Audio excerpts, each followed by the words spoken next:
Greetings, good people, and welcome back to the show where we sit down with rad people who are doing rad things. On today's episode, we have a previous guest back with a newly released album. That's right, my friends, Draven is with us today, and we are going through Abyssal Arcana track by track, dissecting it, having some drinks, and a good fucking time. So get your headphones on and let's get into it. But before we do, my name is Dread. And this is Computer Crane Kick. Dun dun dun. Dun dun dun dun. Biddy boo boo boo.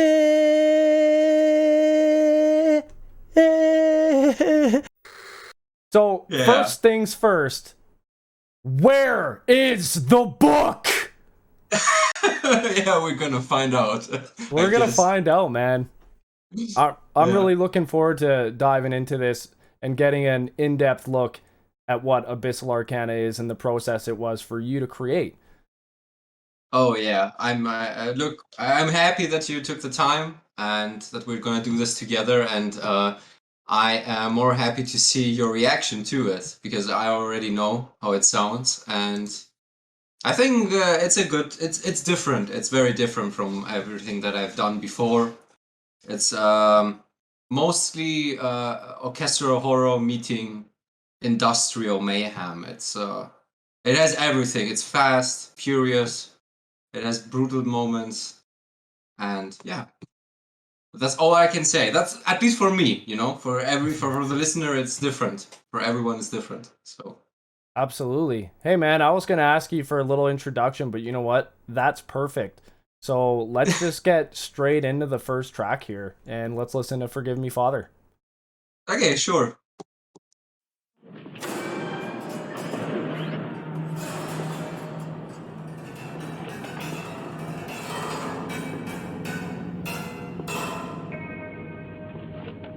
Forgive me, Father, for I have sinned.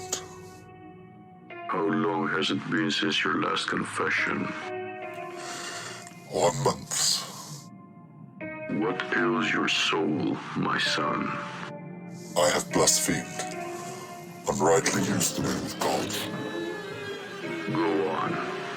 I have held contempt against my father, allowed it to seep deep into my core. Is that all, my child? No. Blood has tainted my soul. Whose blood would that be, my child? Mine, my father's, the blood of those washed up at Lake Creekoon, and the blood of the priests of the fallen cemetery. Deamien. Deamien is dead.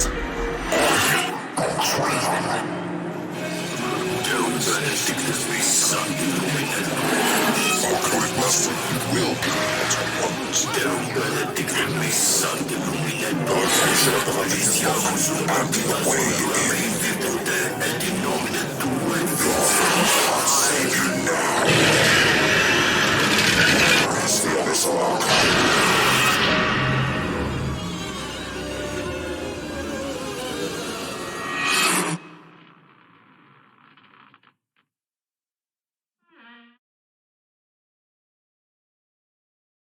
Damn, dude, there are so many different sounds in there that I want to talk about, but why don't you just tell me a little bit about the title track here, Forgive Me, Father? Well, it makes more sense if you hear the whole album from start to finish. But it's mostly, well, I wrote the track also in the end because I wanted to kind of glue everything together, but it's an introductory piece to the story that is going to happen, and also a story that continues after you listen to the record that is still happening. And I wanted to start with something very ambient and very modern kind of scoring style, like you see in the Conjuring movies or Insidious movies or whatever. Like, it has very modern style of horror scoring in there. Totally. And yeah, it's very simple, and the piano is just introducing you for the first time to Draven's theme, actually. Like these 4 notes played in this exact like an exact rhythm, and it's just a Draven's theme over the whole album. And I have introduced that before in EP1 and in Evil Within, the track. Yeah, I remember But talking about that. yeah, but it wasn't so slow. If you hear it, it makes sense when the whole thing is slower. And the track wouldn't be complete without Ectoplague. I asked him to be Draven, because I needed someone with good pronunciation at that time. And he does amazing voice acting, and he's a very good friend. And the second person is my brother, who actually wrote the piece, like the whole section. And he came up with everything that you hear in there. I didn't write anything. That's all him. I just had the idea that Draven goes into the for a confession, and just things don't go the way you think they are gonna go. Yeah. That's awesome, man. Yeah, Ectoplague, I love his vocals, like that he does over top. His intros for his albums are wicked too. They're so good. Yeah, and it's funny. I didn't do much of a manipulation to the voice. Like I did them when he says Draven or Deamien Raven, or when you hear the door closing and opening, and the Pope has a lot of things on the voice, but Yeah. Ectoplague's almost nothing, because I told him how I wanted things, and he already had the recordings of my brother. So it was easier to adapt to the situation. Totally. Man, you talked about like the modern scores of horror in there. There are so many different sounds in there that reminded me of so many different modern day like horror cinema. Like I got the introduction of American Horror Story vibes from that. I got the title screen of Insidious at the end, you know, those strings and the doors and all those different sounds. Did you draw any inspiration from like anything in particular when you created that? Like for the first track, no.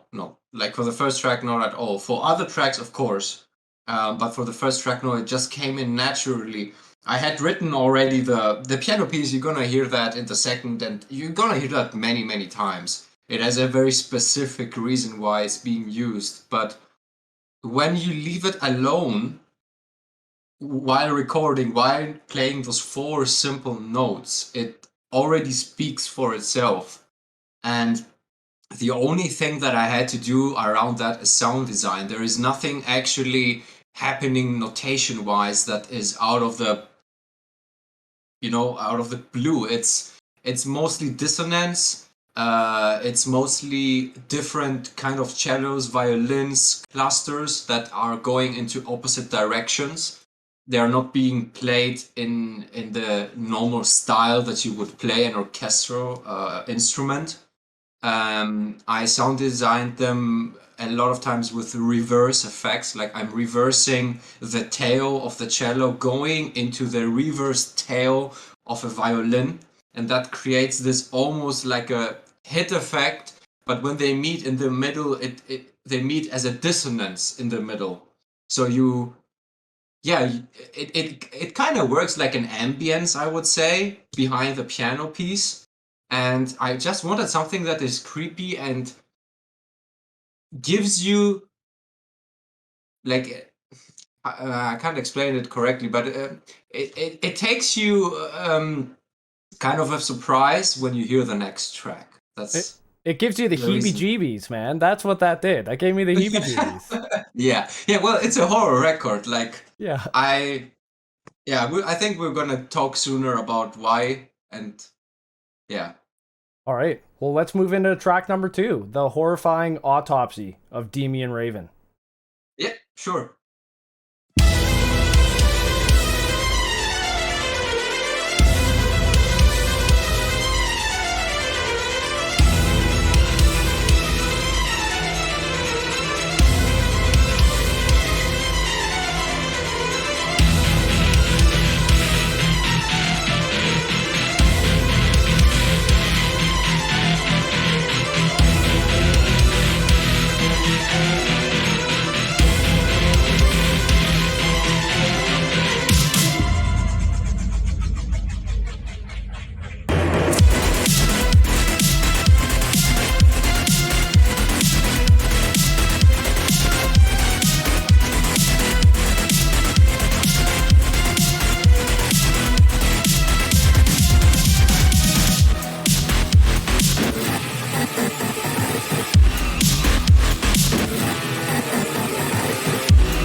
That track is fucking wicked, dude. You have so many different sounds in there. Tell me about the horrifying autopsy of Deamien Raven. Okay. So this is, I think, the fourth track that I wrote down when I started writing the album. It started like the whole album started with "Children Shouldn't Play Dead Things." Then it got to track, I think, 12, which is the Vampire of Grand Guignol, and then.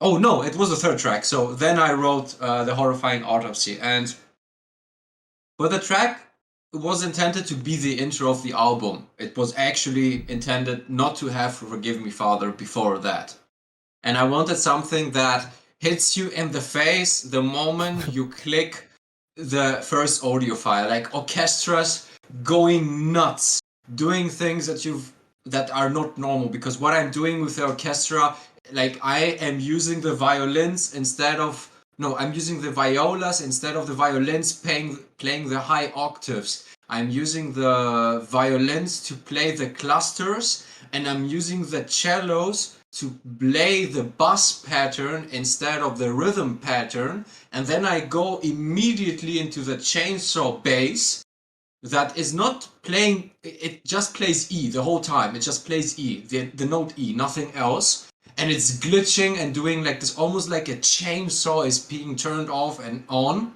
the whole time. And I wanted this to have like a contrast to each other, that I'm not using the orchestra in a classical way, but rather to give melody and then using the basses to build tension.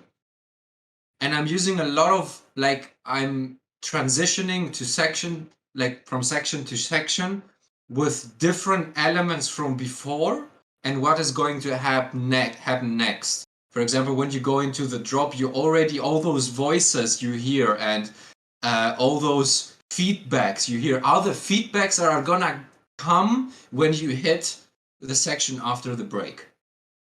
Nice. And then we heard Draven's theme there for the second time. You talked about that coming back through. Exactly.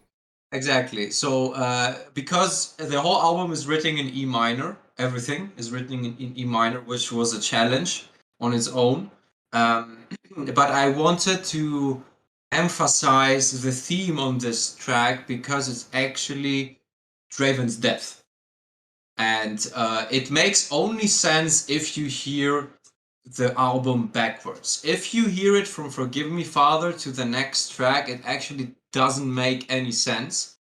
And the title doesn't make any sense. And yeah, but it makes sense if you hear it backwards. And also the crazy part of the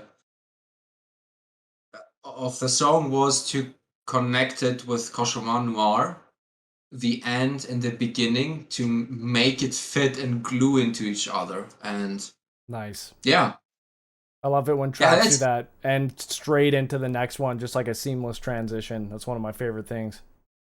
yeah, exactly. And it was a track that I wanted to show from the beginning on, that it's something that I wanted to do for a very long time, and I was keeping it in.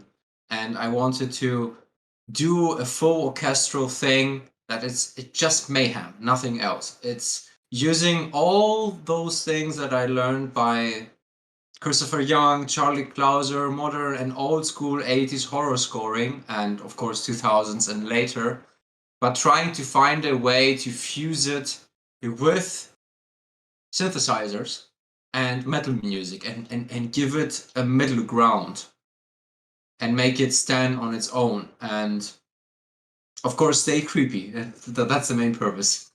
Yeah, and Yeah. towards the end too, man, you like had this breakdown that was super funky.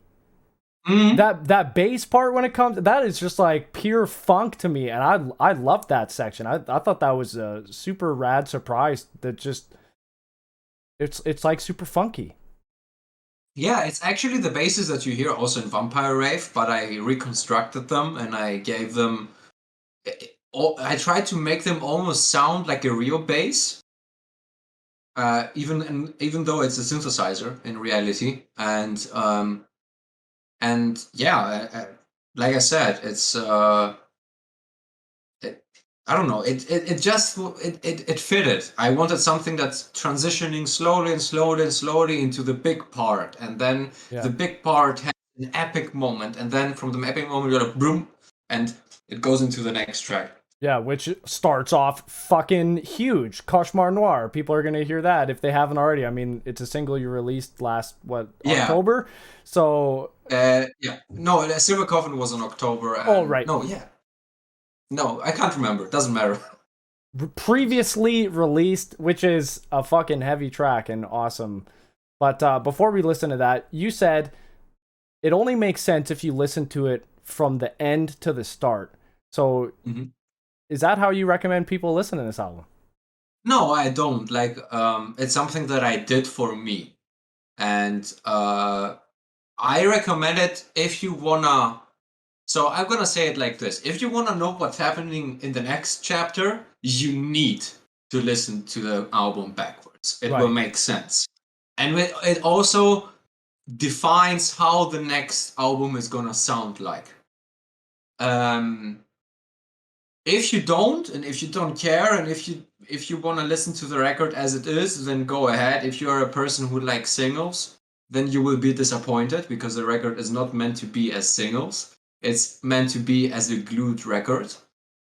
Exactly for that reason, because I don't like singles. I hate that we have come to an era where everything has to be a single. Yeah. And that's why I also refused to release more than 2 singles. And more like you're gonna notice that the only tracks that work as singles are Cauchemar Noir and Silver Coffin. Everything else doesn't work. Yeah.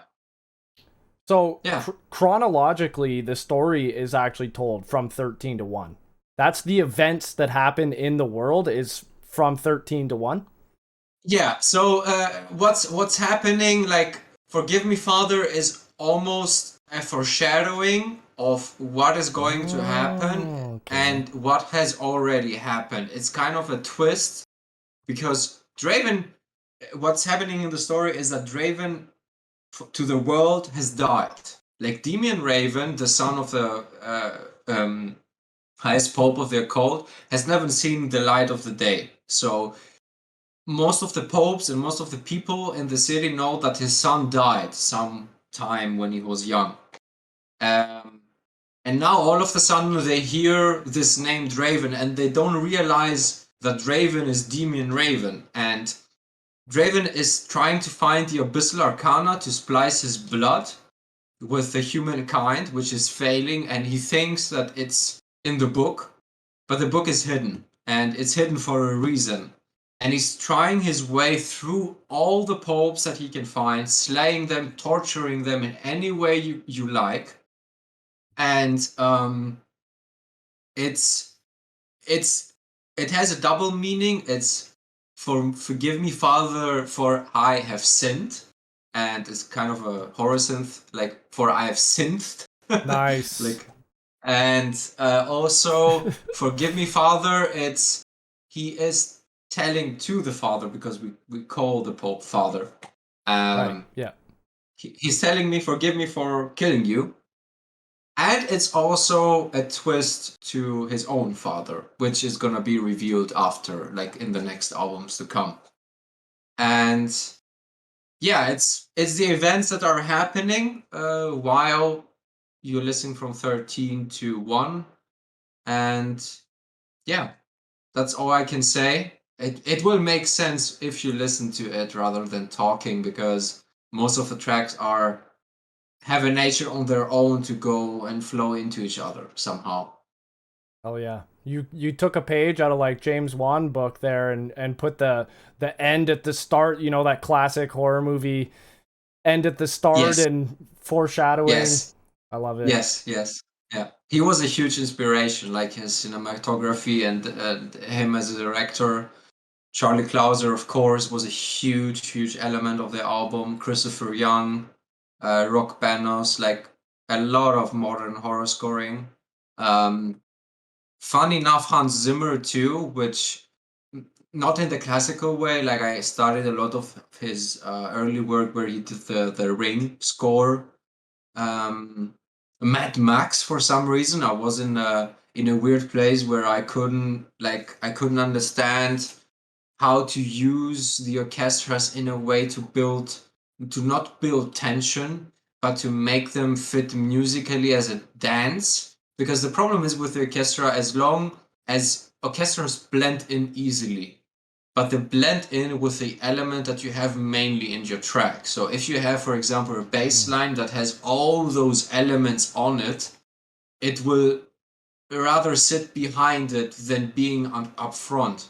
And I wanted the bass lines to build the tension instead of the orchestras, and the orchestras building the melodies and building the dance floor as I had it in my mind.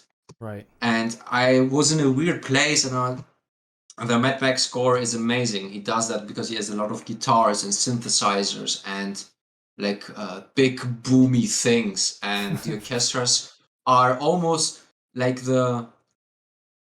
imagine seeing a fight from very far away, and you're not close to the fight, and all of a sudden when the orchestra comes in, the fight is in your face, so you start understanding what is happening. And that's what I wanted to do. Yeah. Hell yeah. All right, let's listen to the next track, Cauchemar Noir. Yep.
Man, that fucking track hits so goddamn hard. I love it so much. That's the first time we've heard the theremin on this album, is it not? It's the first time, yeah. It's the Yeah. first time. And it's very Yeah. prominent in that track. I love how the theremin It- is like just carries you through the whole thing. Yeah, it is. It is. It's I think it's trying. I look. The first thing that happened to me, I tried. So when I tried working on the record, it was while doing EP2, and EP1 and EP2 were turned down for a reason, because I was afraid that if I come out with this thing, that no one would ever understand it.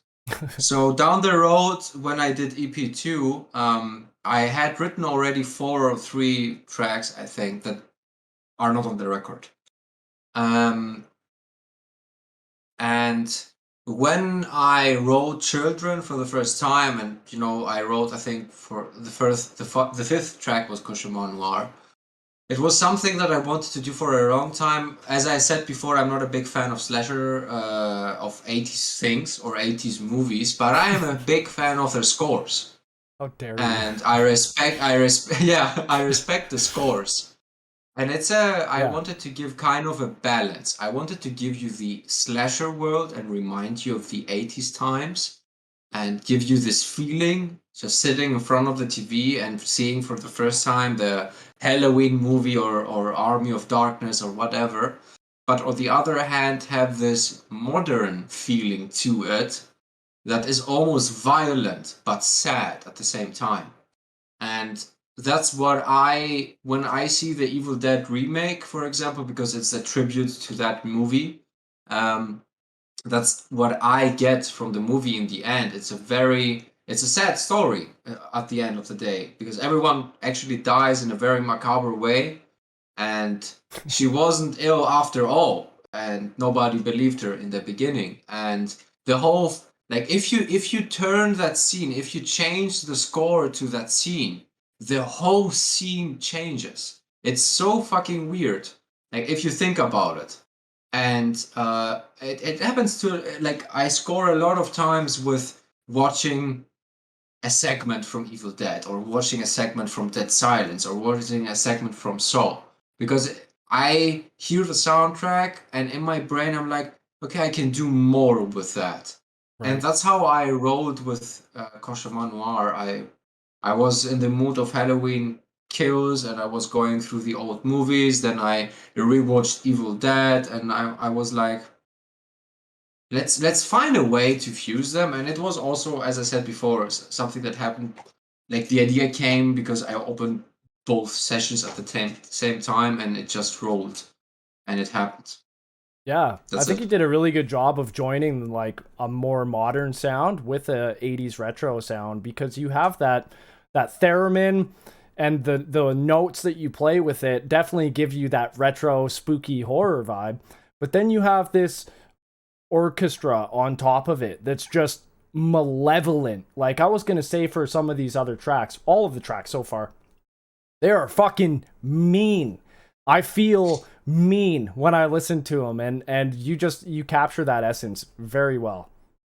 Yeah, it's a balance of sadness and exactly being mean and creating suspense. And it's also like, it was something that I want. Like, if you start comparing track to track, how every track changes, you see that the drums start to get more complicated. The sections get even more complicated. The drops get, like, the album evolves on its own for a reason. And I was pushing myself to go as complicated as I possibly can. Imagine I had to actually read for my own sake notation and go through my own notation to actually make the transitions work. Because I had to make all the samples had to be in E minor, so I had to even the recorded ones that I did on outside in the outside world, or on my balcony, or just throwing a book on my desk. I had to transpose that sound into E, and then find a way to make the drop work. Because the moment on I'm changing the notation, I'm also losing you. I'm losing the suspense. Right. And I have also a lot of tempo changes. I think Cauchemar Noir has like 4 tempo changes, and that's also a suspense thing. Like I start at 80 BPM, and all of a sudden we are at 130, and we're climbing, and then we drop again into 80. And yeah. You spoke about some of the composers from the 80s. Do you have a favorite composer? From the 80s, I think John Williams, John Carpenter, of course. The one who did the Friday the 13th scores, even though I like the remakes more. Yeah. And the scores of them. It's funny, I actually can't think of the Evil Dead remake now without seeing your video for Cauchemar Noir, because those visuals and the drops and how you created that video. Simonetti too. Yeah, I was gonna say Claudio. Yeah. Claudio's amazing. How you teamed up the drops with the visuals in that video, like, just cemented it into my mind. Now that final drop, all I see is the chainsaw entering the woman's face. It's all I see when I hear that drop now, which is great. It's a great visual. Yeah, it is. The movie is insane, and all the... In general, the movie is insane, and if you haven't seen the movie, you are crazy, and I highly suggest you should, because the score, like, forget about the movie. The score is insane. It's an insane masterpiece. Everything is organically recorded in that movie. There is nothing DAW or electronic wise made. It's very old school made, but with a modern twist. And if, like, just listen to the score is on its own so creepy. It's very, very well made. And I like also that they took something that was like Army of the Dead and Evil Dead has this funny aspect to it, which was 80s and 90s kind of slasher thingy that they did back then. Yeah. But the remake is very serious. And I think they have like 70,000 pounds of blood used, like artificial blood, in the movie. It's insanely made, very serious and very creepy in the gory aspect, insane acting. Just watch the movie. Yeah. That's all I'm gonna say. I second everything you said. Do you know who did the soundtrack for it? Rock Benus did the soundtrack for the movie. Yeah. Rad. Killer. Okay, let's head into Silver Coffin. Let's head into a Silver Coffin. I'd rather not, but we're gonna listen to it. Yeah, go ahead.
All right then. Holy shit, man. Every track is just I swear every time you hit me with a drop, I expect some of them, but some of them I just feel like I was stabbed in the kidney. It's totally unexpected. Yeah, it's a purpose kind of. I like stops and I love transitioning. Like I think as a composer, one of my strong suits is transitioning tracks, taking you from one aspect to another. I love doing that because that was one of my weaknesses when I was younger, that I couldn't understand that at all. I was like, oh yeah, I wrote this amazing riff here, but how do I transition this riff into the next section? Right. And I took that by heart, and it clicked one day. It just clicked. I still have difficulties, depending on which scale I am in. Um, but that's yeah. I love doing drops. I love doing transitions. I think it gives the track another meaning, another flavor, and it may be messy and it may be too much, but I dig it. Hey And man, messy's what we're all about. That blood spraying everywhere, gore, yeah, mess. yeah. I love it. Hey, so tell me about the silver coffin. Where does that fit into things? So it's actually Cauchemar Noir means dark nightmare, or yeah, nightmare. Let's call it nightmare. And Silver Coffin, it's kind of a nod off, or making fun of werewolves, because vampires are not afraid of silver. They are afraid of other things. But I don't know, it just fitted for me. It just clicked. I want to do like, imagine Draven lying in a coffin that is silver. It gives the character another meaning. Mm-hmm. But you are also very curious, why silver coffin, or why not just coffin, Mm-hmm. you know? Totally. So it just clicked for me, and it's also like the in the Victorian times, with the priests wearing the silver things instead of gold. It had another meaning, and Right. in general, Christianity and stuff, like gold and silver have another meaning, and there is a lot of this going on in the whole record. I don't. I would say what I'm paying homage to with the tracks, but I won't, for the sake of people finding out on their own, because I think Yeah. it takes away the meaning if I tell you. Yeah, for sure. And you know what? It also allows people to put their own meaning. It might not be the exact same as what you had envisioned. Exactly. Yeah. That's the purpose. That's the purpose. And yeah, it's not a lot to it. Like Connor loves the track because Connor already knew the whole record before I actually gave it to anybody, or gave it to mixing and mastering. Yep. Because he's a very close friend of mine and he helped me a lot. And I think if Connor wasn't there, Silver Coffin wouldn't be on the record. It's not my favorite song. It's very simple. It's very. It's. I don't know. He says it's a straight single track. He loves it, and that's why I kept it. And people seem to dig it, and I think it's a good, transitioning track into what's going to happen. Yeah. It is a Yeah, it's a moment of relief for a second. I personally really like Silver Coffin. I think it's a great track, and I'm happy to see it on the album. There's a point in there where you hear some like stripped keys that almost sounds like it's sort of like Draven's theme, but it's not the same, is it? Yeah, it's like Draven's theme is D minor. No, it's D minor, F minor, F, and I think I'm playing, instead of like, I'm going F and then I'm going B and C. So I'm Right. going more into the melodic section of things, Mm-hmm. but B and C are to each other like to each other a friend, but with each other a dissonance. Right. And in this case, I'm playing them as friends, but if you hit them at the same time, like E and F, they are dissonances, and yeah. So Right. that's why, like, I'm doing a little twist, but I'm playing around this theme. Like quite honestly, a lot of themes are written around this. Like, Saw is D, E, F. I think Sinister is B, A, C, and E, something like that. Like everything around, I'm going from E minor to Aeolian scale and Phrygian scale, which is mainly used in the Exorcist theme, as far as I can remember. Like he is stealing a little bit of the notes from the Aeolian thingy. I can't remember. Sorry for No, man, I love it. I don't think anyone knows as much about like horror movie music as you do.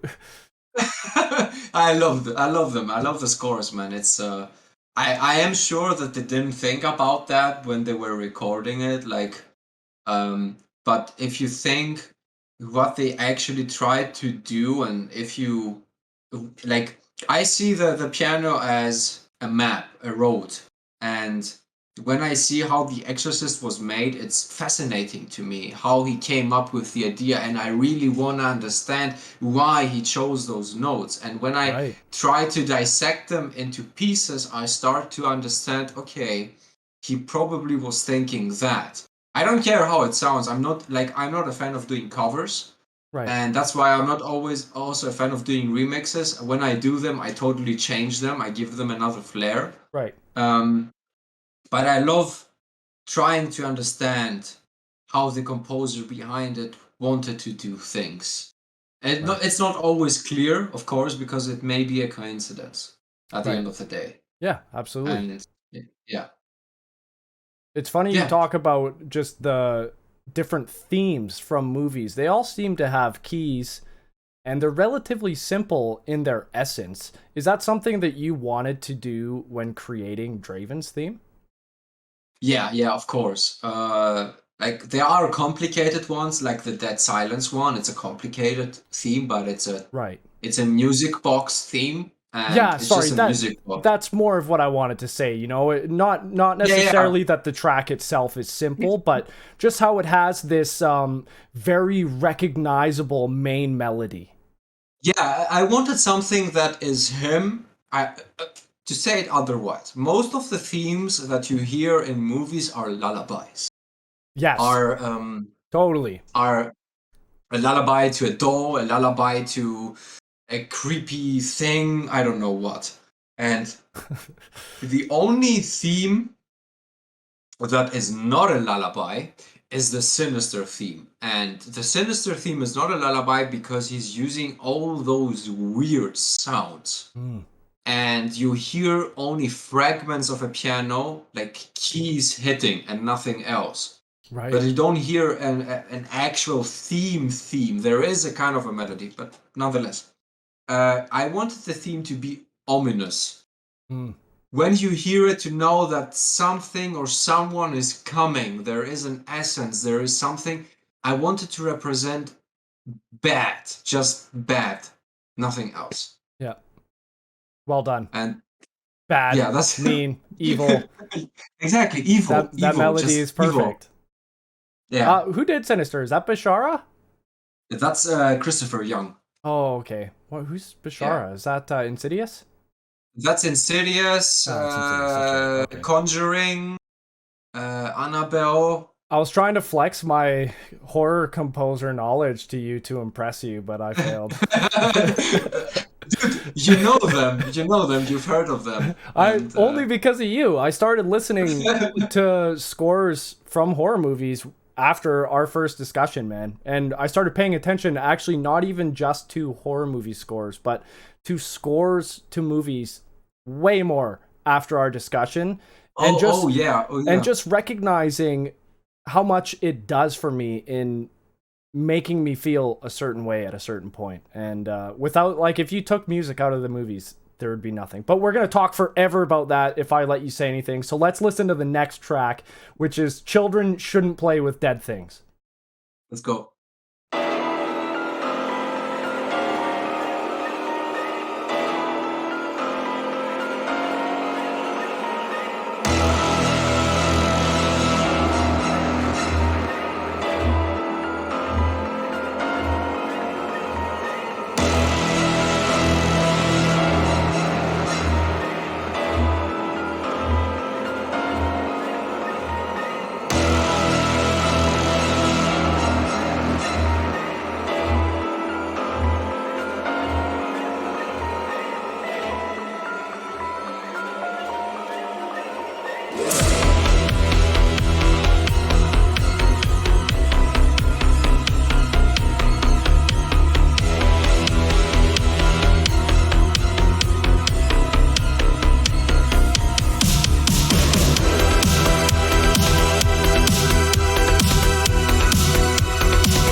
So the real story behind shouldn't play with dead things is Hopefully it's not a child playing with something dead. well, it is. It's Draven. Yeah. It's Draven trying to find the Abyssal Arcana, and it's like he's a child in his brain. But when like I said, I had written 3 tracks while EP1, and I wasn't satisfied. They sounded very much EP1 and EP2, and I was struggling a lot with Abyssal Arcana. I had the name, I had the story and everything, and I couldn't find my way into things. That's why. That's when we started watching American Horror Story with my girlfriend, and I saw the first episode of 6th season, I think. Ronakoi, I think it is. Is that a cult? No, Occult is the 7th season, I think. Sorry. Ronakoi is the one where they go into this manor to film a TV horror kind of documentary, but the manor is haunted by the Ronako occult, to say it like that. Right. And yeah, it's very gruesome. Like I thought I had seen everything from American Horror Story till I saw the season, and I was mind blown. And it had this weird theme. I can't remember what it was. It wasn't something. It was almost like a whistle sound or something like that. But oh yeah, I remember seeing the first episode. It seems like yesterday to me, and saying to my girlfriend, I have to leave. And I opened my PC and opened just a blank DAW session and writing the piano piece. And I'm not gonna lie to you, I wrote the track in 2 hours, laying the bones. Holy fuck. Just everything clicked, and then I just wrote notes, what I had to record, which samples I had to do, and at that moment I really knew I had to go all in or nothing. I told myself I have to score it as a real horror score or a real movie thing. Call it as you want, cue, soundtrack, whatever. Yeah. But give it a modern twist and take it away from this 80s or synthwave or whatever you want to call it. I wanted to show people that it's okay to want something different, just knowing the way to do it. And for me, there is no horror without orchestra. There is no horror without creepiness. You can do whatever you like. If they give another flavor. Well, it's you with those builds that you have and these slow down sections, you're allowing tension to build, the feeling of dread to build, and without that, there's no horror. Like you said, it's just dance. Like nothing wrong with it. I fucking love that type of music too. Of course. But those sections are what build the tension and what build the dread. And this track is one of the ones that specifically had a drop in there that felt like you stabbed me in the back because I didn't expect it. I was, riding this slow section and all of a sudden it was cluster bucket stabbed in my fucking kidneys. Here we go. We're fucking going. Yeah, it's I don't know. The track is one of my favorite tracks of all time, and I'm not a big fan of what I write, but this is one of my favorite things that I've ever written, and for many reasons. It just clicked. It gave me again the feeling that I don't need to write again a record that people like. I need to write things that I like, that I wanted to do with the Draven project in the beginning, that I am proud of, even if it's messy, even if it's complicated, even if it pains for the mixing and mastering engineers to mix and master, that I want to do, and it makes me happy. And people involved in this record and people trusting me with this vision when I came to them with the first track of the album. They just said, dude, go do it. Yeah. It's massive. It's you need to take that and that was Frank Sinistra, that was Louis Defines, that was Dav Dralleon, that was CONNÖR, that was Fictions. We spoke a lot. It would have been me for sure. Yeah, of course. It was Necromancer. Unfortunately, I met you late enough. Yeah. But we shared some tracks here and there, and you had a little glimpse of what I was doing, and just your reaction filled me again, because I had this record for so long in my hands and nobody could see it, and I only knew CONNÖR's reaction, and I knew I knew Frank Sinistra's reaction to it, etc., but seeing you, it just filled me. It was like, yeah. Hey man, I've been a big proponent for making what you want to make. I think people make their best, whatever it is they're making, when it's something that they want to make. When you do it for the love of it, that's when you make your best. Oh yeah. Anything that you're doing, and you can see it, that you didn't hold back on this album. You did what you wanted to do, and it's fucking amazing. Yeah, that's the main thing. I had something specific in my mind, and I'm just saying that to the people out there. It's not that I'm not a fan of choruses, like big choruses, catchy melodies. I never was, even though if you heard that in Unspeakable Horror or Vampire Rave. I'm more of a fan of complex rhythm structures and a lot of things happening at the same time. I love that, and I'm sorry if that's not there for you, but I think for me, real horror content has no dancey sections, and the record has, of course, dancing moments and cool sections and cool drops, but it's very cinematic, very. We're gonna hear, I think, more. Yeah, man, and the thing that I love about it is, as you listen to it more and more, you pick up on different things. You listen to these tracks again, and you hear sounds that you didn't hear before. There are many different layers that each time you listen to a track, you can pick out something that you didn't know before, which is fucking awesome, man. Funny story. First of all, I want to do a big shout out to Luis de Finesse. He's the second member of We're Magonia, and he jumped into the record when I needed him most. Frank did his best work, and I was a pain in the ass for both engineers, and Frank needed backup because the record was massive.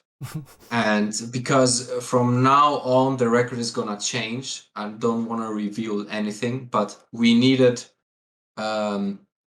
Louis because he is specialized in metal stuff and industrial music, and amazing sound engineer, amazing dude, very, very kind. And it was a wholesome experience meeting him and working with him. And yeah, I think you're gonna like what he has done from now on. Hell yeah. And that's a perfect segue when you spoke of metal into our next track, which is Bloodgod featuring Dav Dralleon.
I just think I just need to compose myself a little bit after that.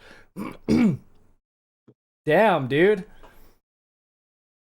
Yeah, Holy I thought the shit. same thing. Funny enough, I had that reaction when I heard the track for the first time. So the reality is, many people don't know that, but I was a huge fan of Dav Dralleon when I first started out. Huge fan of Necromancer and Dav Dralleon. That was my two first exposures to music. I love his brutality, and Fall of Man was a masterpiece. For me, a masterpiece, a highlight of 2020. So I wanted to work for him for a while, and I knew his love for the Blade movies and vampires. And when I wrote Children and Vampire of Grand Guignol, I was like, I need to work with people on that record. With whom do I work with? And I was like, the first thing that popped into my mind, Dav Dralleon, of course. And I was very hesitant in the beginning to reach out to him, and I just texted him very friendly. And it was the first time that we ever talked. I think the only time we ever talked was over a Twitter comment or something like that. And he immediately answered the same day and was like, yo, dude, I'm going to check that out and I'm going to come back to you. So a day passes, and the next morning he's like, I'm in. What do you want to do? I was like, I almost fell off my couch. I was like, this is an honor, man. This is, it's he's just another dude, but having someone you love the music of to work with you is another level, Yeah. like. Hell yeah. And the same thing was with Necromancer too. I also love Destroyer and Ectoplague, and every one of those dudes where I love their music. If they ever reach, or I reach to them and they say that yes, I'm just mind struck. So I don't take that for granted. No doubt. And so I present him the two tracks, and he was like, awesome work. Which one do you want to add something to? And I was like, anything you like, man. I'm not hesitant to anything. I have this other track that I started writing. I have like 3 minutes of audio. It's called Bloodgod. And I sent him over to him, and he was like, yeah, we're going to work on that. Nice. And so you didn't initially send him that. You sent him 2 other tracks? Yes, of course. Yes. Oh, okay.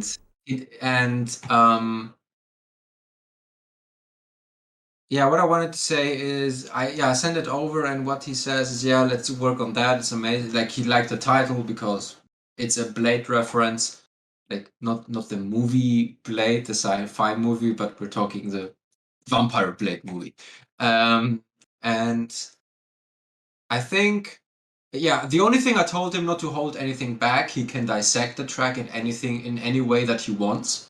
I'm a fan in collabs to give everyone the opportunity to do their own thing without like restricting them. Oh, I need only this section to be changed whatsoever.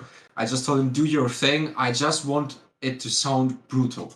Yeah, I mean, that's the best thing about collabs, and that goes back to what I said. You allow people to do what they want to do. It's gonna be better if you restrict them. So that's fucking wicked. And so I think I just exported everything. I gave him the tempo changes, the MIDIs and everything, and I think it took him a month or something, and all of a sudden he texts me at 3 a.m. in the morning where I was sleeping, and he's like, yo, this is gonna sound brutal. And that's the only message he sends me. And he's like, gone. He's like, gone. Yep. And I'm like, what? And he doesn't answer for a day or something, and like 2 days after or something, he texts me back, and he's like, I have this concept of a song. I have this outro. If you don't like it, we can change it. Give it a listen and tell me. Yeah. And I listened, and I was mind blown. Yep. And he did a very filthy version. This is a clean version. And I mean filthy by there are more Dav Dralleon stuff in there that Frank just put them more as an atmosphere behind in his own mixing and mastering to give room to everything else. Right. Okay. We're gonna release the filthy version down in the future because it's Yep. something that we have discussed that we wanna do. But yeah, That it's filth. yeah. It's like I said, the track, and it's also something that you don't hear a lot of this. I wanted a double bass section, like where you hear the double kicks, and with just like a like you know. Yeah. Yeah, it's just I don't know. It's just massive, I think, as a track. Where And it does has everything. Bloodgod sit in the world? Bloodgod is the ascendancy of Draven. Like, Oh shit. yeah, it's I'm gonna tell you in the end when we listen through the whole thing what it actually means to the story, but it's actually the ascendancy that he is the blood god, that he is one of a kind. We can break down everything after we've gone through the whole thing. So why don't we listen to the next track then, which is Demonic Incantation Blues.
Okay, that track is unlike anything you've done prior. That is so different when you think of Draven.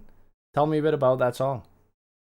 So funny enough, it didn't, because CONNÖR knows my side things that I do, not for Draven and in general for my music. So it didn't take him by surprise that I did this track. And when I sent it over, he was like, "You need to put that on the record. People need to hear that."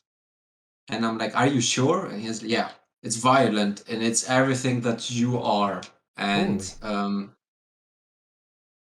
I love industrial music, and many people don't know that. I am a huge fan of industrial music and industrial sounds. Mhm. I am a huge fan of dirty, unmixed music that takes industry sounds and samples and builds tension and violence around them. I'm like, I love the sound. I love, Dude, I I love. know. Sorry.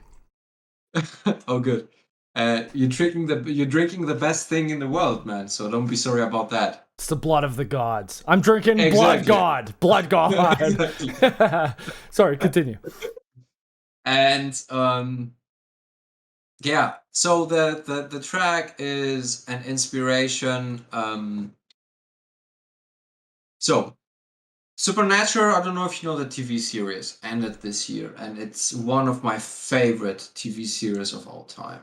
And when I heard that, I was so like I know that it went down the path and it was cheesy and it was too much for the people, 15 seasons and blah blah blah. But Is it that was how very many there hard. were? It was yeah, I think so. Like that it was all over again the same things, that it never went into that it never ended actually. 15 seasons. And so when I heard that, one of my favorite episodes is Folsom Prison Blues, the episode. And I don't know why it like the exactly one of the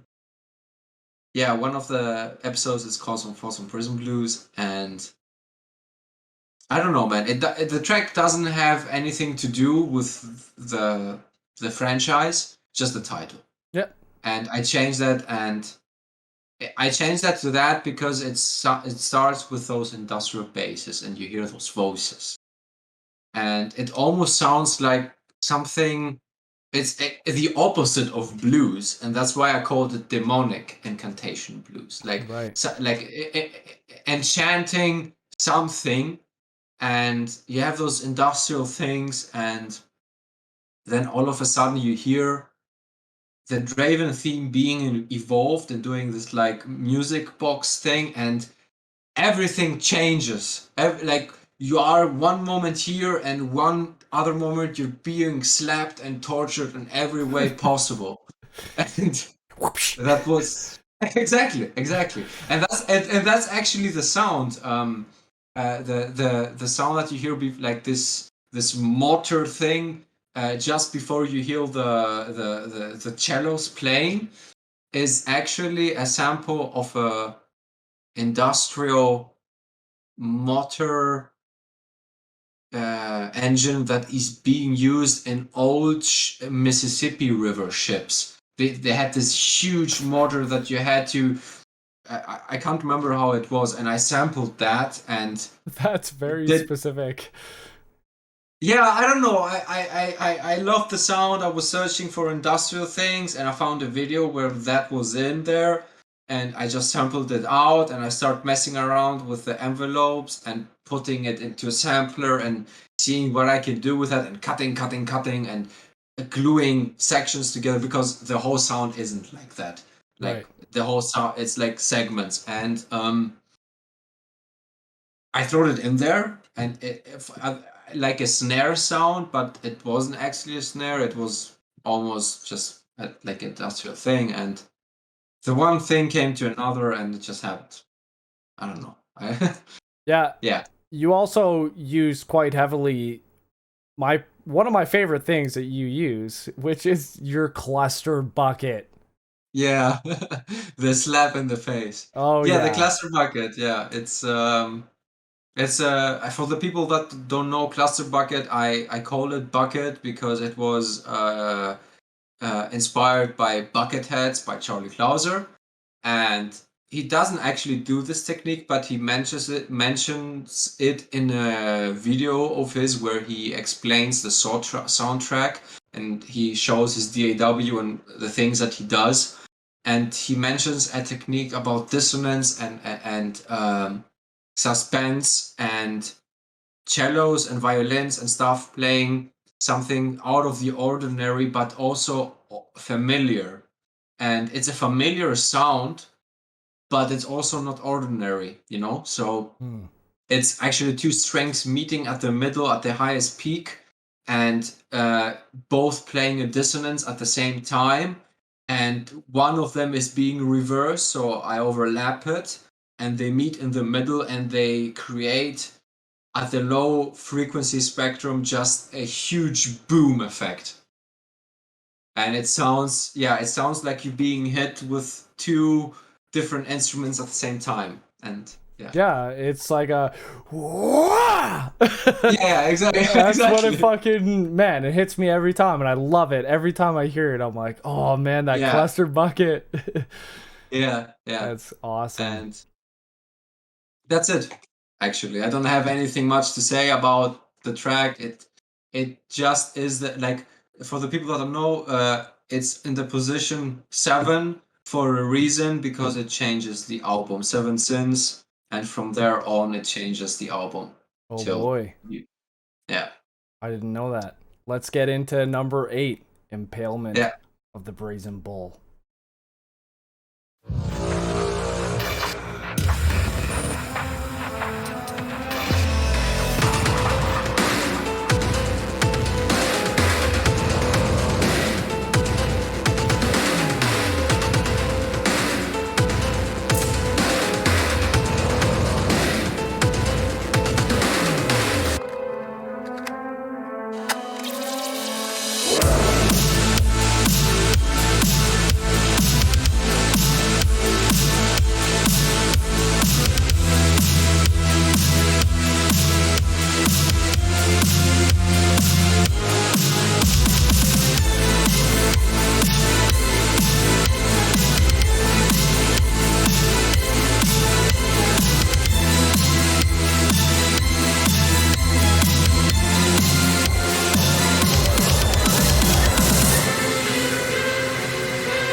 I feel bad stopping that one right there because I feel like it leads into the next track with a fucking vengeance.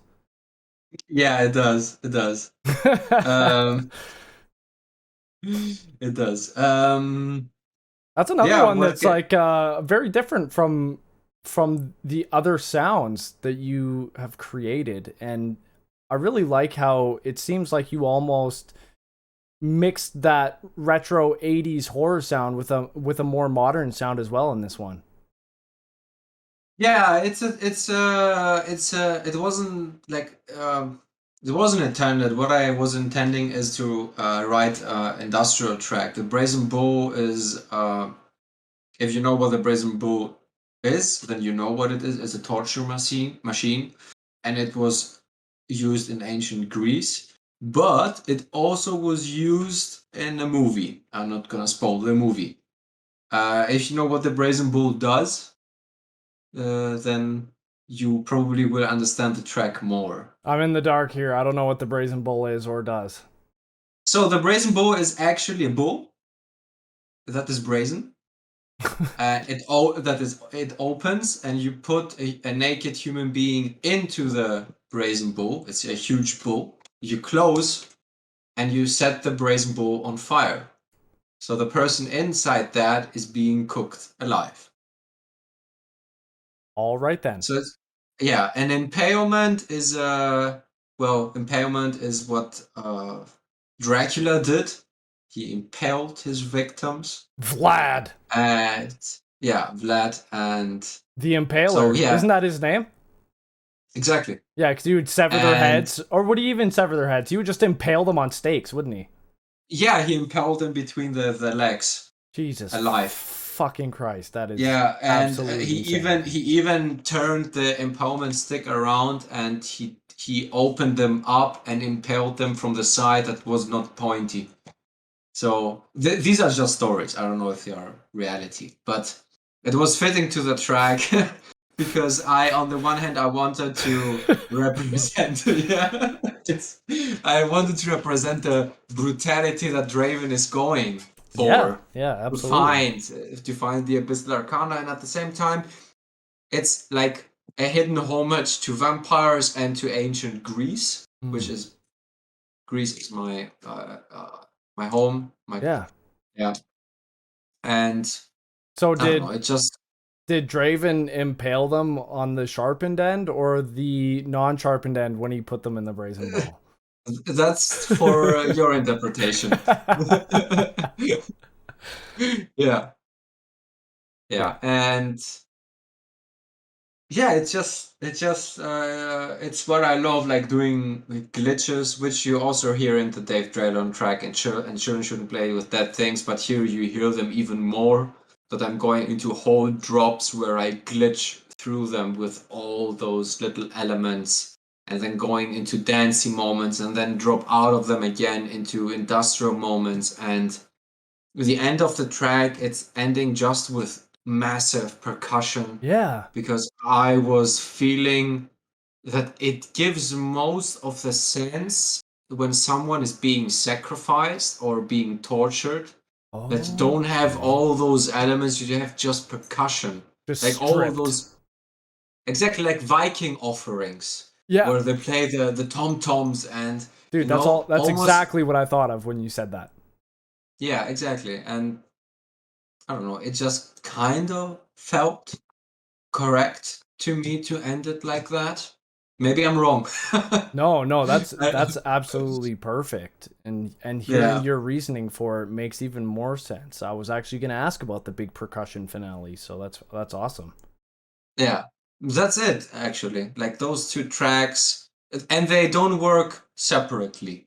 Demonic and Impalement go and flow into each other, back to front, and you cannot separate them. They have to be on the album at the same position.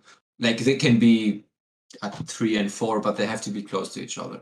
Right. So I fucked up when we paused to talk about demonic incantation. No, you didn't. Oh, good. We should have played straight through. You're being sacrificed. Yeah, now I'm gonna be impaled in a fucking brazen bull with the dull end. Yeah. I'm just trying to think of like how that would even work. He would probably have to, you know, like cut a large opening to stick the rounded end in. Yeah. Like, I think I had seen a documentary where this was mentioned, how that was when I was younger, and it just stayed in my head that someone was going that route, and he did that to cause fear to the enemies that was invading, and he was presenting the dead. Yeah. That's a very effective fear tool, for sure. I mean, yeah, it is. Genghis Khan used a similar thing where he would sever the heads of the family members of a city before sending, like, catapulting them over the walls. And so they would get the family members' heads just raining down on the city. Very, very fucked up war, just tactics and yeah, they were, and different times though. Totally. They were and a perfect a perfect segue into a Horrorsynth Symphony. Yeah.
I can't even help it when I listen to your music. I just have this, like, I can't even call it a stank face because it's more like, it's my mean mug face, you know? It's like my, oh yeah, I'm gonna fuck some shit up face. That's what I call that. It's not even a stank face.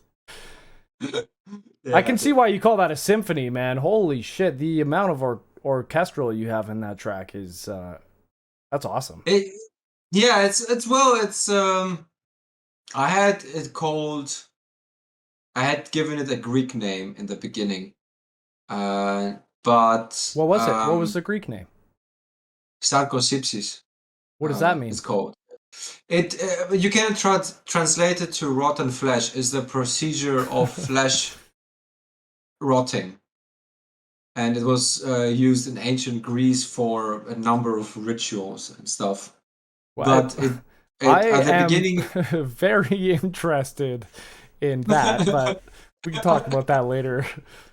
so yeah, it was called like that in the beginning, and I don't want to reveal too many things. But when I showed my tracks to a number of people, and the first one that heard this track was Frank Sinistro from Weir Magonia, and he loved the track. Mm. And I sent it over, and of course, Frank always takes care of me, and he knows how I like things, and he kind of changed the flavor of the track, how I had pre-mixed it, and how he mixed and mastered it.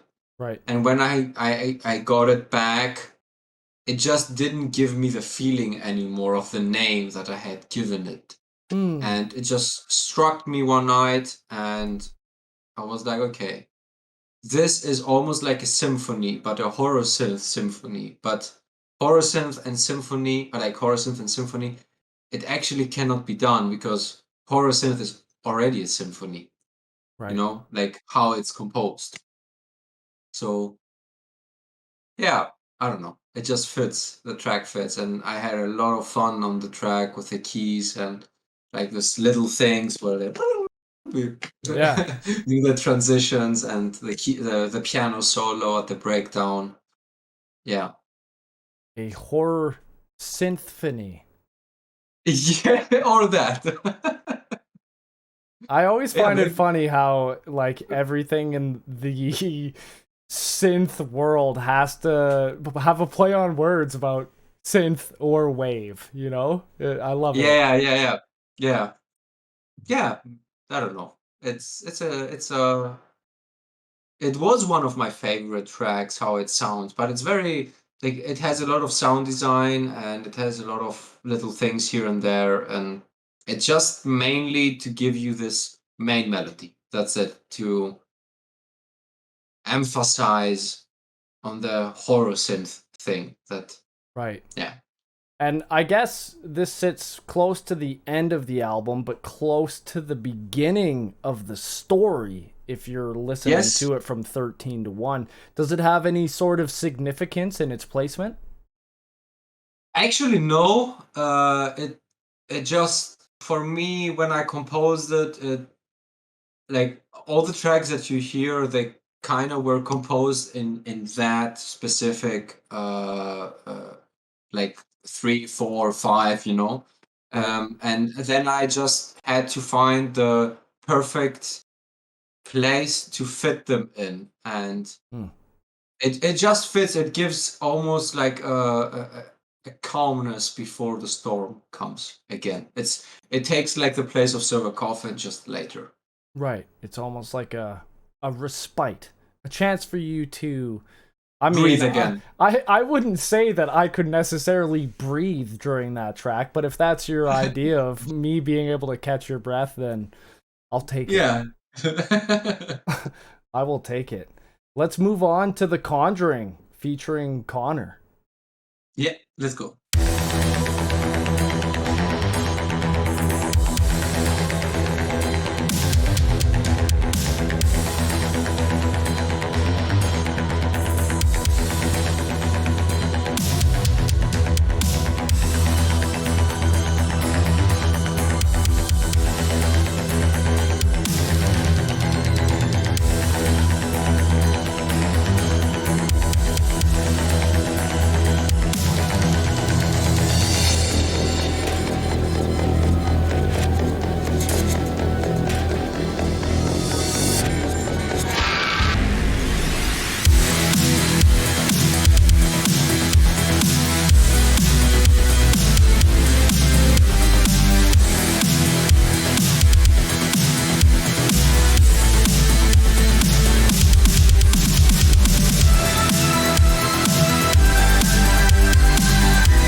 I was listening very intently to the end there, trying to see if I could pick out any of those voices, but I couldn't. I couldn't tell what they were saying. Yeah, yeah. I don't want to review anything because your video may get banned. So, yeah. It's a sample from a movie. Oh, okay. And, well, if you understand the title track of the movie, you may understand from where it is, but it's not from there. It's from the same producer, though. So the same director. Oh, okay. Rad. It's one of his movies. And, yeah. The track was so fun to make for me because I had written The Conjuring before I gave it to CONNÖR, and funny enough, then he wrote a version of it, sent me over the files, and I decided in the meantime that I didn't like what I had written, and I delete the whole project.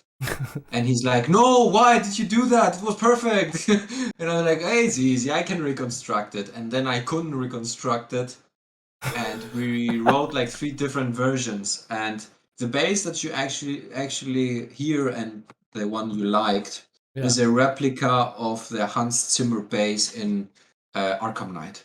It's the exact replica, just played faster. And with the cut-off envelope more open, so it doesn't sound so boomy and thick. In the game, Arkham Knight? Not Arkham Knight, Batman. Okay.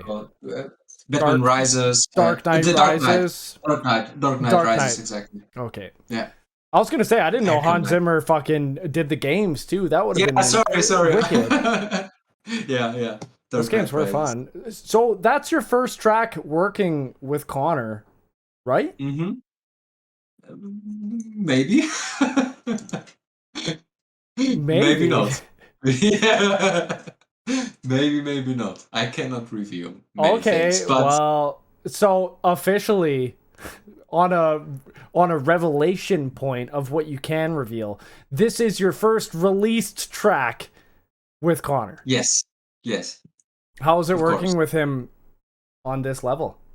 Amazing. CONNÖR is one of the most brilliant producers that I know of, and that's not saying it because he's my friend or anything. He has a musical composition mind that I've never seen before, and he works on things other than his name, artist name CONNÖR, that he doesn't show to many people, and he has insane talent, and he's a huge fan of horror. That's why we also started the SSR thing, as you know. And Fine Saw Records. yeah, and having you on there too, and it just, dude, it's amazing, and he's an amazing dude. I don't know what to say, man. It was an amazing experience. It's something that we wanted to do for a long time since we met, and it just clicked. It just happened, and it finished very, very fast. The only problem was when he actually gave me the files. He gave me the files in a time where I was in a writer's block because I was in this transition at the 7 and 8 track where I wanted to flip the record around, and I Right. kind of let him like I think he waited for me for almost a month to actually give him something back because I wanted to concentrate on those industrial tracks. Right. And it's fun working with CONNÖR because he's also very open-minded and like he's about the music.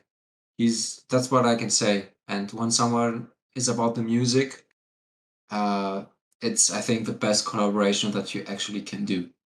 Totally. And yeah. That track sounded like it had more of like I don't know how to put it without saying kind of like a classic dark synth sound. You know what I mean? Yeah, it's very complicated. It's one of the most complicated tracks due to the drops and the many elements that are happening. But the how it's written, yeah, it's more into the dark synth arena, I would say. And at the same time, though, yeah, I cannot explain it. Maybe I don't know. because of the I think ending. I think it's just the one rhythm like sound is just Maybe, more maybe. reminiscent for me of like that classic kind of dark synth sound that you hear. Yeah, maybe. I hadn't that in mind when I wrote it. I just went with the flow. That's all you can do, man. And let's listen to the next one, The Intimate Portrait of the Devil.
You know, I say this after every track, but that was so different. That was so different from the other tracks. And also, correct me if I'm wrong, but I don't think you've used the theremin very much since Silver Coffin. I think I used it on Bloodgod. I used it in Children Shouldn't Play That Things. Okay, so I'm wrong. And I used it also in The Conjuring. Okay, so three out of like 6. Okay, that's not bad. That's not bad. That's a decent. That's and I think Horrorsynth Symphony too. Okay, forget that I said that. Forget that I said that. Maybe it's because it was more underlying in the other tracks, whereas that was kind of more of a prominent use of the theremin towards the end. Like the core and the theremins in this particular piece are very much in front, and you can if you compare it to the mixing wise to the other tracks, the basses are almost not there because there was no room to fit them in. There is so much happening frequency wise.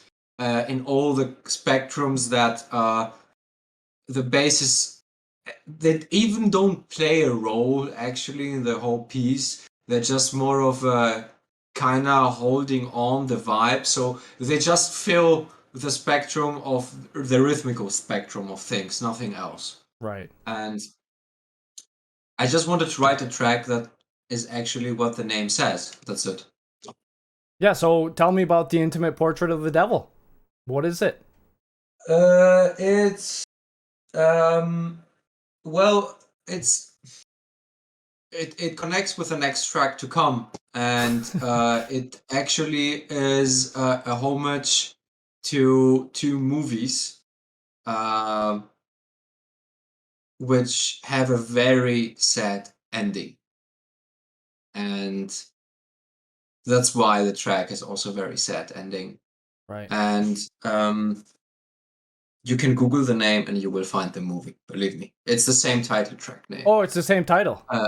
It's the same title. I think I changed only the to or the you know to what? You know, I've heard of that movie. I haven't actually seen it. Now that you say that, I recognize it. Yeah, and like I say, it's an amazing movie. It has, in the story wise, it connects with the next track that you're gonna hear, and it actually connects it. Well, Draven is a devil, but a different kind of devil. Right. So I guess it would make more sense than if we play the next track right now. Yep. Let's do it. Let's play Le Vampire du Grand Guignol. Am I saying that right? You say it. Le Vampire du Grand Guignol. Yeah. Okay, awesome. Let's go. Looking like a hurricane.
God damn, man. I think that track might have the most tempo changes out of all your tracks. Yeah, I think it has 7 tempo changes or something like that. Yeah, Man, I it's love fun that. enough. It's like it keeps you guessing, you know? It almost adds to that horror element where you never know what to expect. Yeah, it's. I think Connor told me it's one of his favorites because it has this unexpected Euro dance rhythm. Is that the part where I got really excited that he called the Euro dance rhythm? Yeah, yeah, yeah. I love the track. It's the second track that I wrote for the record and still close to heart. And I had so many cool ideas for it, and it went where I wanted it to go. It Yeah. just clicked. Yeah, dude, I And really like that kind of breakdown as Connor called it, the Euro dance section. That was totally unexpected, but absolutely fucking filthy, dude.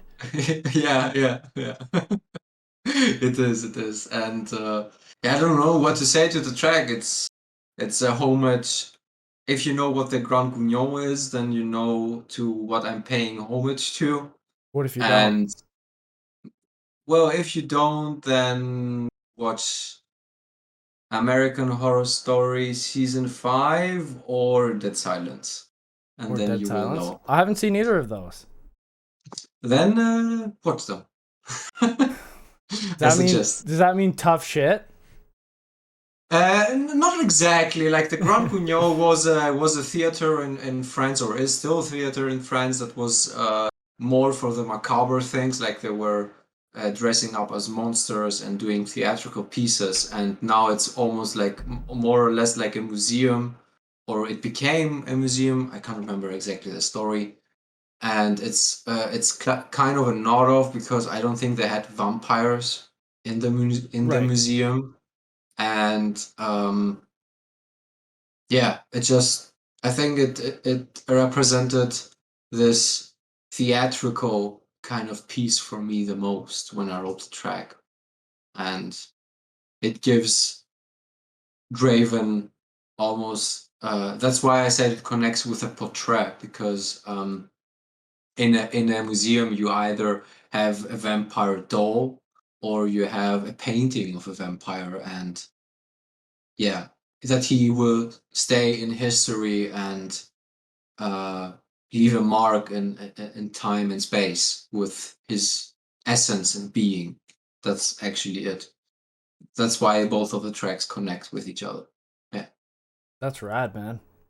yeah. I really And I like had that idea. this epiphany with the vinyl that you actually all the time you hear a gramophone vinyl the whole time, and then all of a sudden you hear this being stopped and reversed, and then after it reverses, the whole piece just changes, you know. Hell And yeah. it has this big brass, old school Victorian Bloodborne style segment before the gramophone kicks in, and then it becomes this huge, massive epicness of things happening, and it summarizes the whole track in just a few seconds in the end. That's it. How do you do the choir element? The choir elements. So I use, for the people that don't know, East West. The library is East West. It's a company that makes orchestral libraries, and this is, I think, symphonic something. I think the sample pack is called like the contact library, Oh and yeah. you can program the voices to say what you want them to say in Latin. No And way. yeah, you can do that. You can write what you want, and then you can program notation wise what they are gonna say. And I've blended that in with the theremin, so the theremin is behind that, and another instance of another contact library that's called Dominus Core Pro, and another one that's called Storm Core something Ultimate, and they all bring a different element of voices in there, and I've stacked the voices, and when you blend all those things together they sound like that. And Dude, and that's just mind-blowing that all of those things are just what compile the choir section. Oh yeah. There is a whole lot going on more in the tracks. Like I think for the cellos, violins, violas, I have 7 or 8 different contact and sample libraries stacked into each other, just filling gaps here and there, giving another flair to. Because the problem is, if you are a horror composer, there is no definite horror library that is gonna give you a very specific kind of cello sound. So you Right. have to make kind of your own and find what you need. Each library is giving you something else, Right. different play styles. And one of my favorite is the Complete Orchestra 2, which I use the most. And it's the actual BBC London Orchestra that was used in the Bloodborne series. Oh, And right. it's one of my favorite libraries because it's very upfront and very aggressive. And most of the samples in nowadays sample libraries, they are not so loud, they are not so aggressive. And I feel for horror, especially if you want to blend it in with synths, etc., you need a very aggressive, kind of edgy orchestra sound to fill the void between those lines. Yeah, you need something Yeah. abrupt, not like this gradual kind of, Yeah. cello coming in. You need something that's like Yeah, exactly. And you have like different play styles, like the Metropolis Arc 1 from Orchestra Tools, I think. It has another play style, how when they recorded the orchestra, how they positioned the microphones. The players were only allowed to play specific things on the strings, specific notes on the strings to make a specific sound. And each library has something else to offer. You just have to play around, and I know what I like, and because I'm scoring at the same time for films and TV shows and games in my own time, and I know the palette that I want to use when I do Draven things, and I don't waste time making sounds. I mostly use here the whole record. Most of the time is used in making transitions and actually recording my own samples, right. and sounds and all those little voices that you hear, those glitchy moments, reverse effects, etc., etc. The bell. We've heard the bell on a few tracks, actually, and you told me on the last time we spoke that you actually recorded that bell. Is that the same one?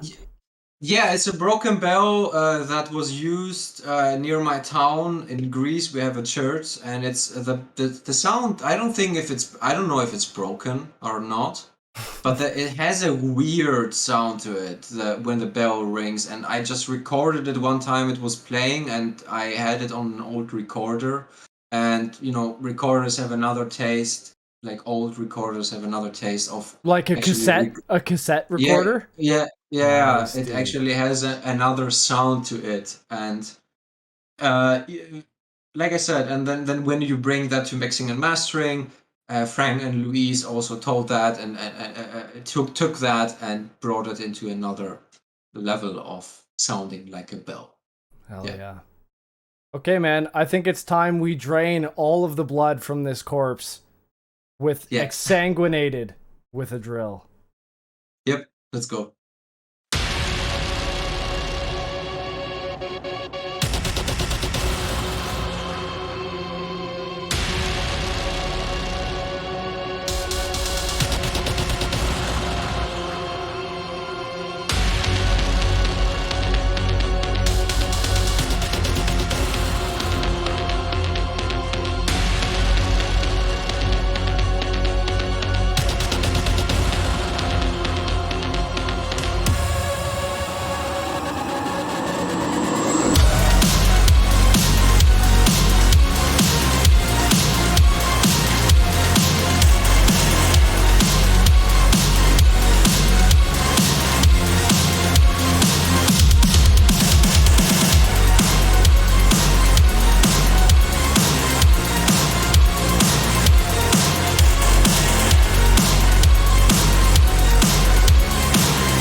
God damn! Okay, before you get into anything about that, you have to explain what exsanguinated means.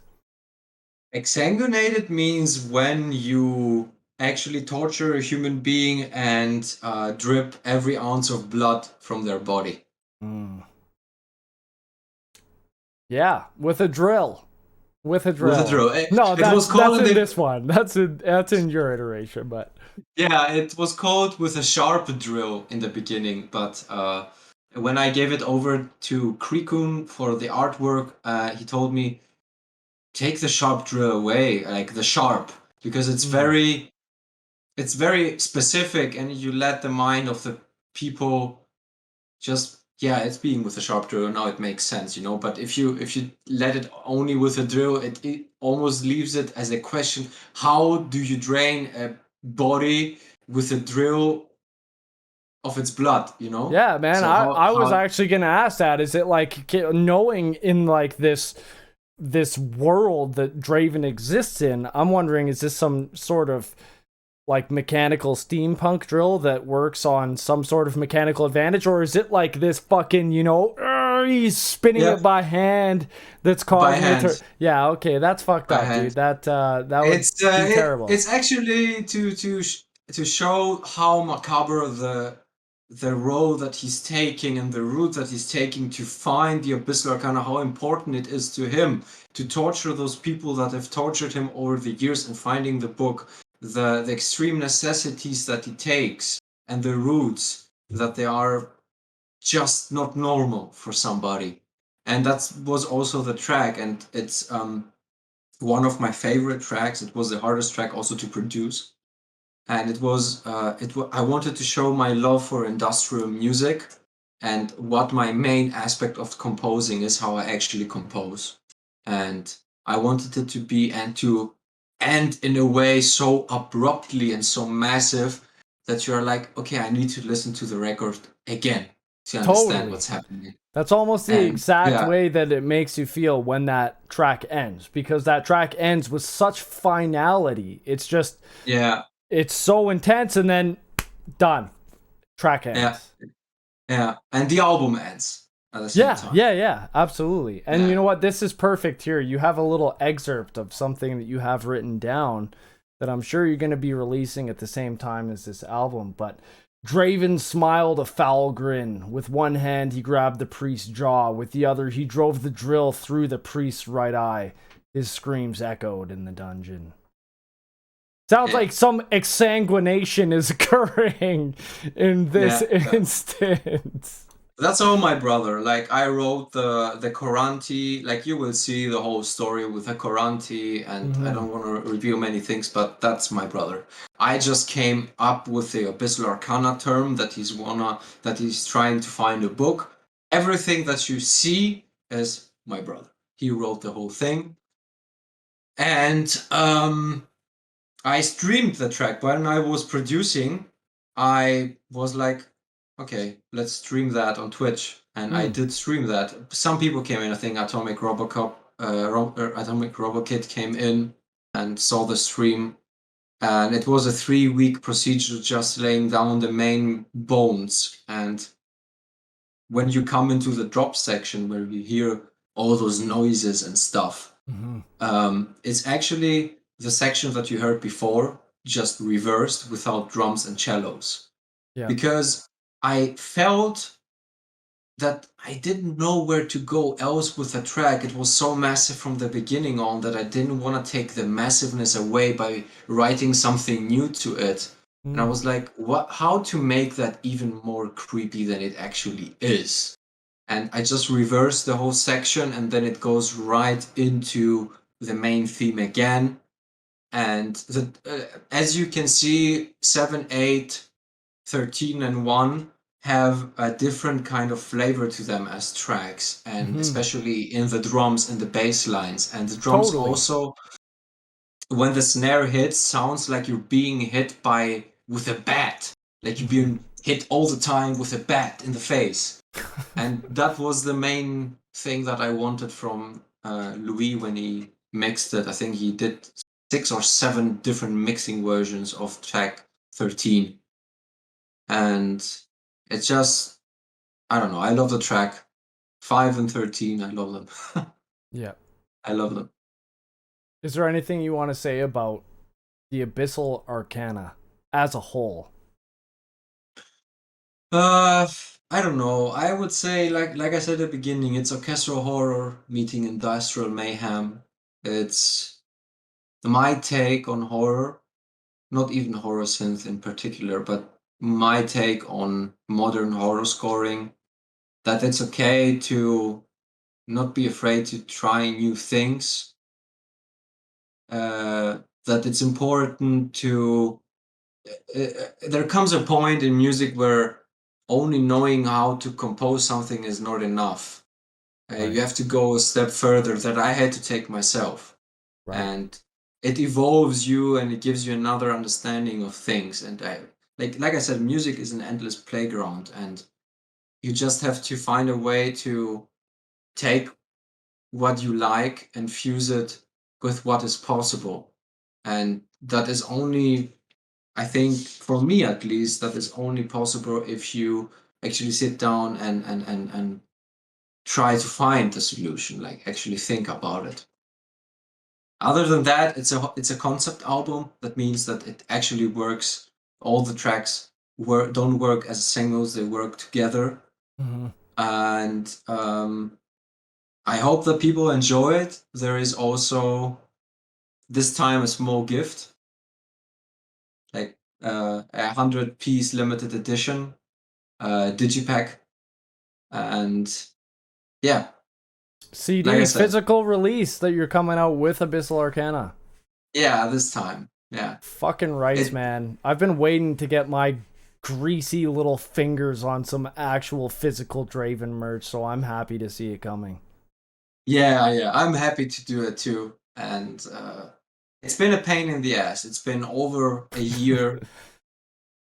I've heard them record so many times. I've gone with. I broke the engineers. I broke the collaborators. I broke myself. I composed every day for almost 9 months straight after work till midnight, and it's a record that I really, really love, and it hits close to home. And I don't know if I'm gonna do something again like that, but because it actually broke me in many ways. But I don't know. Man, It's how I see horror. So I mean, this album is the pinnacle of Draven thus far. This is the best work that you've come out with, and it is the most you, and that is what makes it its best, is the fact that you put everything of you into it and made exactly what you wanted to create. And I think people are gonna fucking love this album, man. It's incredible, start to finish. I hope so. Like I said, I hope so. I'm sorry for anybody who is disappointed of not being what they're I'm not. used to. Fuck them. But like I said, it's that's what I will always say to everybody: do your thing.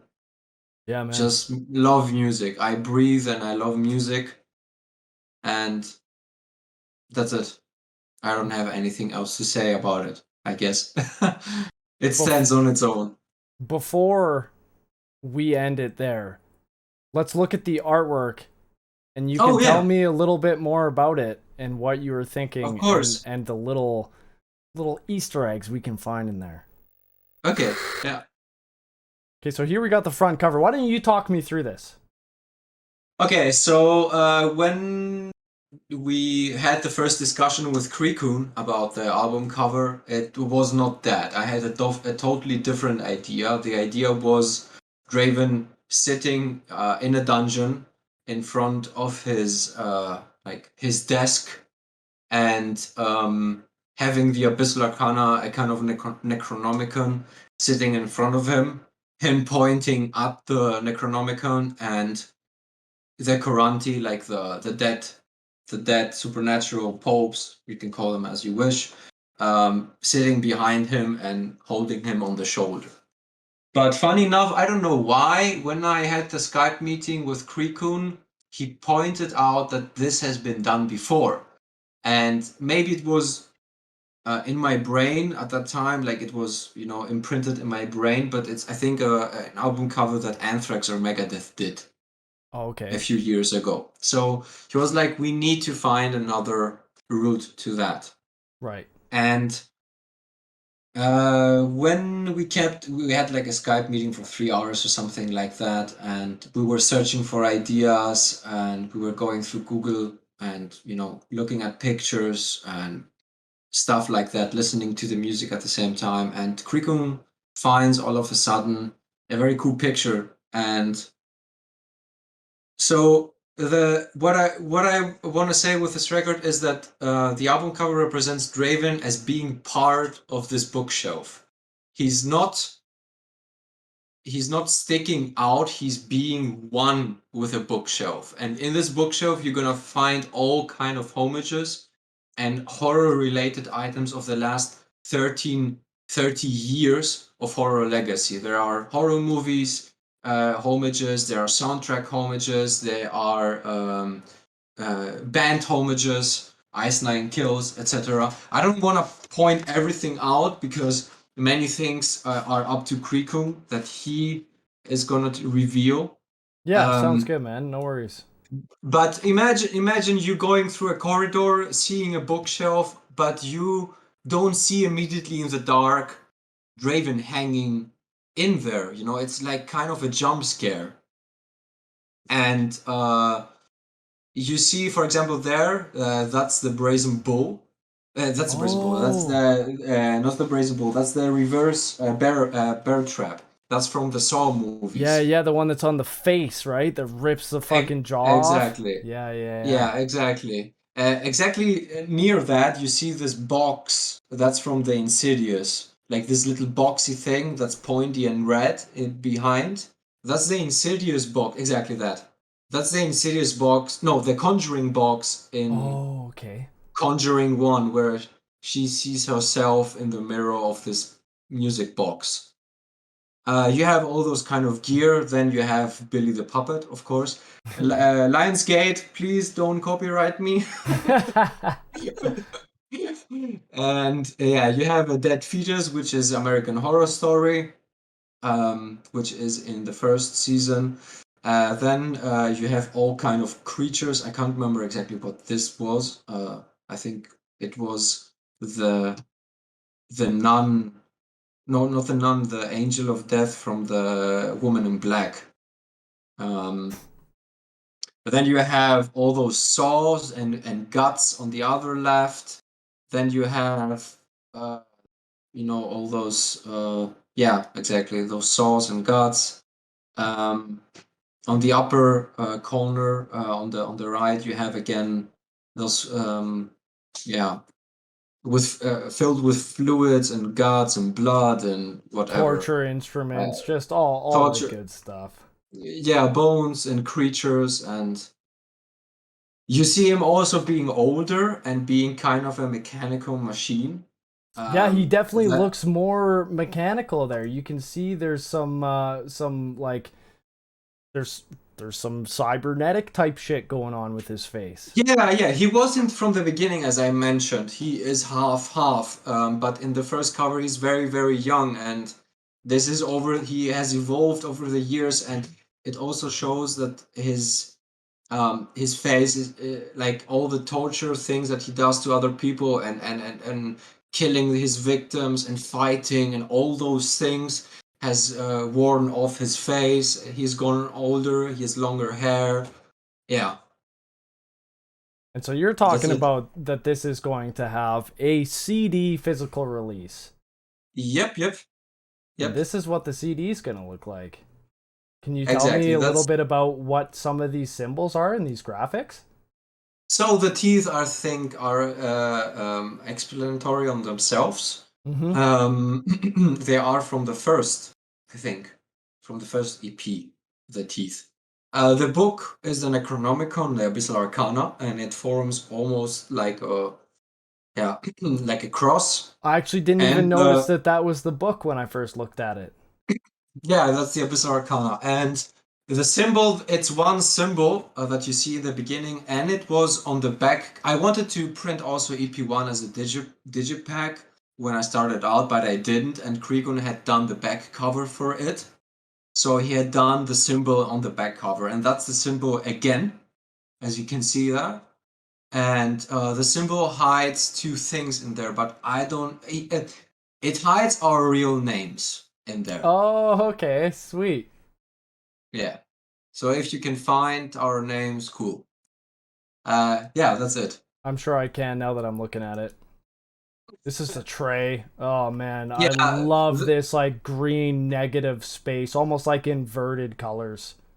Exactly. It's like inverted. It's the space behind the CD, like behind it's the tray, and we were thinking about doing something for the tray, but I think the contrast between this, negativity, like the negative green and black with the red of the CD is just fitting perfectly. Totally, it has such a big contrast when you pull that CD out with all of these reds to all of a sudden just seeing this big green and black underneath. Really good. Yeah. And then you got the whole CD here. Yeah, that's the whole Digipak.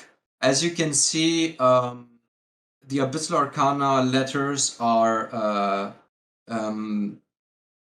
a homage to the Conjuring universe. They are very near to that. That's the story, where you also see again the woman in black face. The letters you were talking about, these letters? Yeah, Abyssal Arcana, he took the letters from the Nun, the Conjuring, Insidious, and made his own kind of style out of them. Oh, rad. And at the side of the album, where you see go a little bit in the middle, you see there where it says Abyssal Arcana and Draven on the upper corner, exactly. That's actually my old logo. Oh, nice. Yeah, it's the old logo and the old lettering, and the whole album is being written also, the story with the old logo and the old lettering. Rad. It's kind of paying a tribute to, not paying a tribute, but emphasizing the history of Draven, and yeah. There's a track list. Oh man, overall, like the amount of effort that you've put into this album as a whole is just incredible. It's a really good album from start to finish. The artwork is incredible. I'm really excited to see a physical release on this, man. Really excited. I can't wait to get it in my hands. Me too. Yeah, it has been a journey, man. I can, for everyone. It's not only for me. Like the designers, the mixing and mastering engineers, the collaborators, everything, and it has been a journey, of course. And I just want to show the love for horror music to the people out there, and I hope I represent that in the best way possible. That's it, nothing else. You do. And coming from someone who thoroughly enjoys horror and horror music, especially after our first discussion, I'm blown away by the album in its entirety, man. You fucking killed it. People are gonna be absolutely melted. The different sounds that you capture from start to finish, this album is next level, man. This is, like I said, this is Draven at your pinnacle. I'm really excited for people to hear this. Thank you. And as I said, you may, if you listen to the album backwards, you also gonna find the next chapter. So. Yeah, and if you listen to it in reverse, you're going to hear Draven telling you to commit atrocities and brazen bulls and all sorts of different torture devices. He's going to tell you to exsanguinate people, so don't listen to it in reverse, but listen to it in the reverse order of the tracks. How about that? Exactly. Yeah, and I also offer cookies, Cookies? Yeah, cookies. If you listen to it in reverse, you get cookies? Yeah. I'm interested now. I'm going to be like putting it on my DJ deck and rewinding it slowly, wondering if you tell me I can get cookies anywhere. What kind of cookies? I'm not revealing that. That's a top secret. Oh shit. Okay, they're probably like blood infused cookies, something fucking super disgusting that I don't really want. Yeah, it is. Hey man, this has been a lot of fun. Thanks for coming on again and talking all about this new album. I'm really excited for people to hear it, and this has been a great experience listening to it and chatting with you, deep diving into this album. Thank you very much, man, and thank you for giving me the opportunity so soon at the release day and everything to talk with you, and it's just amazing. Thank you very much, and I hope you all like the record. And as I said before, feel free to ask around. And only one thing that I want to mention: if you get a physical release, please post photos of it. Tag me anywhere you like. Make as many photos as you want, even if with a banner, this is shit. But just make some photos, tag me in there, and post them around. That would mean really, really much to me. Oh yeah. And rate and review it on Bandcamp, follow on Spotify. Let people know where they can find you. Let them know where they can find you. Yeah, you can find me on Bandcamp, of course, on all social media platforms like Spotify, Twitter, Deezer, iTunes, whatsoever. Yeah, Bandcamp is the best way to support me, I guess. You don't have to buy the album, but if you consider buying it, a review helps not only me, but everybody. Like, if you support somebody else and leave a review, because this review is going to be recommended in the Bandcamp section to other people. And just keep that in mind for future releases. You heard it from him, everyone. Buy it. He didn't say it, but I'm telling you, fucking buy this album. It's amazing. Review it. Follow him on Bandcamp, Spotify, YouTube, everywhere. Fucking hit up all his socials. Blow him up. This album's incredible. I'm just excited for people to hear it. So thanks again for coming on, man. Thank you, dude. Thank you. Thank you very much.